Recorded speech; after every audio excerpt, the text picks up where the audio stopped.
بسم اللہ الرحمن الرحیم۔ یروشلم بیت المقدس کی تاریخ۔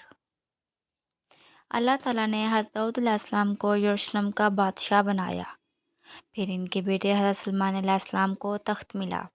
حضرت سلیمان کی وفات کے بعد بابل کے بادشاہ بخت نصر نے حملہ کر کے بنی اسرائیل کی اس ریاست پر قبضہ کر لیا۔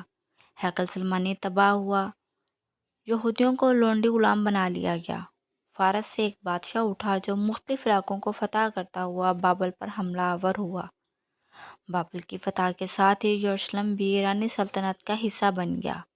اس عظیم ایرانی شہنشاہ کا نام سائرس دی گریٹ تھا۔ اس نے یہودیوں کو دوبارہ یروشلم میں رہنے کی اجازت دے دی۔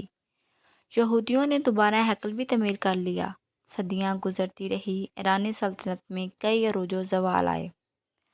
داریوس اول جیسے عظیم حکمران بھی آئے، لیکن زوال کے دور میں میسیڈونیا کا بادشاہ اسکندر اعظم اٹھا اور پوری ایرانی سلطنت کو بہا کر لے گیا۔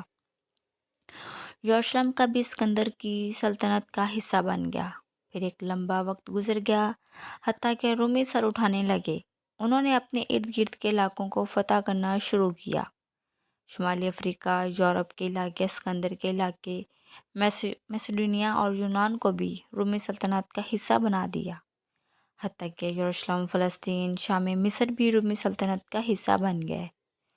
کچھ عرصہ امن کے بعد یہودیوں نے رومی حکومت کے خلاف بغاوت کر دی، جس کے جواب میں رومی جنرل ٹائٹس نے یروشلم شہر کی اینٹ سے اینٹ بجا دی اور دوسری دفعہ تعمیر کیا گیا ہیکل تباہ کر دیا۔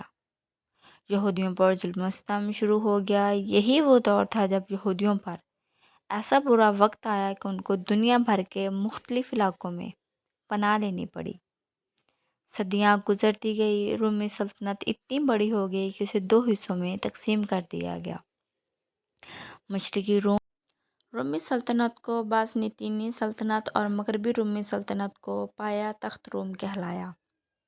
لیکن یہ زوال کا دور تھا۔ یورپ کی دوسری وحشی قومیں، خاص طور پر جرمن رومیوں پر ٹوٹ پڑے۔ ان میں نیا ولولہ جوش تھا، جبکہ مغربی رومی سلطنت کرپشن، اقربا پروری، نااہل بادشاہوں کی عیاشی کی وجہ سے کمزور ہو چکی تھی۔ یوں مختلف جرمن قبیلوں نے مغربی سلطنت کے تقریباً تمام علاقوں پر قبضہ کر لیا، جن میں اسپین، فرانس، شمالی افریقہ، اٹلی وغیرہ شامل ہیں۔ مزید وقت گزرتا گیا تو عرب میں اسلام کا ظہور ہوا اور کچھ ہی سالوں بعد مسلمان فوجیں یروشلم کے دروازے پر کھڑی تھیں۔ یوں ایک معاہدے کے نتیجے میں شہر بیت المقدس مسلمانوں کے پاس آ گیا۔ بیچ میں صلیبی جنگوں کی وجہ سے یورپ کے عیسائی اس پر قابض ہوئے، لیکن صلاح الدین عماد الدین اور نور الدین کی بھرپور کوشش کے بعد یروشلم آزاد کر لیا گیا۔